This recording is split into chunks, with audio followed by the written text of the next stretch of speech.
अस्सलाम वालेकुम व्यूवर्स, कैसे हैं आप। आज जी मैं अपने व्यूवर्स के साथ शेयर कर रही हूँ मटर गोश्त की जो है वो रेसिपी। हम बना रहे हैं जी मटन के साथ। तो ये देखें जी 1 किलो जो है वो मटन लेके तो उसको जो है मैंने 1 चम्मच पानी के साथ जो है वो बॉयल होने के लिए रख दिया है। तो ये देखिए जी पानी माशाल्लाह से बॉयल होना जो है वो शुरू हो चुका है। तो अब हम इसका जो पानी है वो इसको अच्छी तरह से जो है वो पानी जो है इसका ड्रेन कर देते हैं और इसको अच्छी तरह से साफ कर देते हैं। इससे ये फायदा होगा कि आपके मटन से जो है वो स्मेल नहीं आएगी और वो बेहतरीन जो है वो साफ हो जाएगा। इसको धोते हैं और फिर आपको दिखाते हैं जी। तो गोश्त जो है हमने अच्छी तरह से धो लिया है। तो अब हम जो है वो कुकर में डालते हैं जी ऑयल। और ऑयल डालने के बाद इसमें हम डालेंगे जी हमारा धुला हुआ मटन और उसकी जो है हम 5 से 6 मिनट जो है भुनाई करेंगे अच्छी तरह से। आपको दिखाते हैं जी। तो ये देखिए व्यूअर्स माशाल्लाह से कैसा बेहतरीन जो है मटन जो है हमारा नमक वाले पानी में बॉयल करने से साफ हो चुका है। तो बिस्मिल्लाहिर्रहमानिर्रहीम पढ़ के इसको जो है हम कुकर में डालते हैं।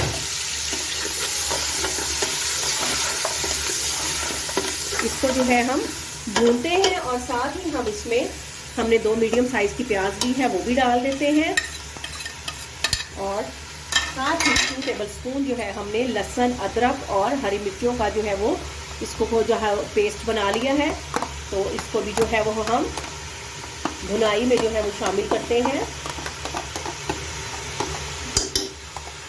और इनको जो है अब हम घी में 5 मिनट के लिए भूनेंगे और आपको दिखाते हैं जी। तो व्यूअर्स ये देखें माशाल्लाह से बेहतरीन जो है वो भुनाई जो है वो हो चुकी है मटन की। तो अब हम डालेंगे भी इसमें मसाले, सूखा धनिया पाउडर, नमक, हल्दी पाउडर, लाल मिर्च का पाउडर और पिसा गरम मसाला हस्ब जायका ये हम डालेंगे। और साथ ही हम इसमें 2 अदद जो है वो हमने टमाटर लिए हैं तो वो डालते हैं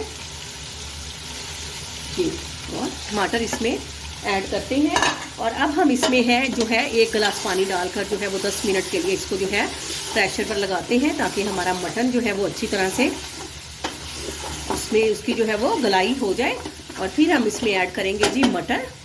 1 गिलास पानी डाल के इसको हम वेट लगाते हैं।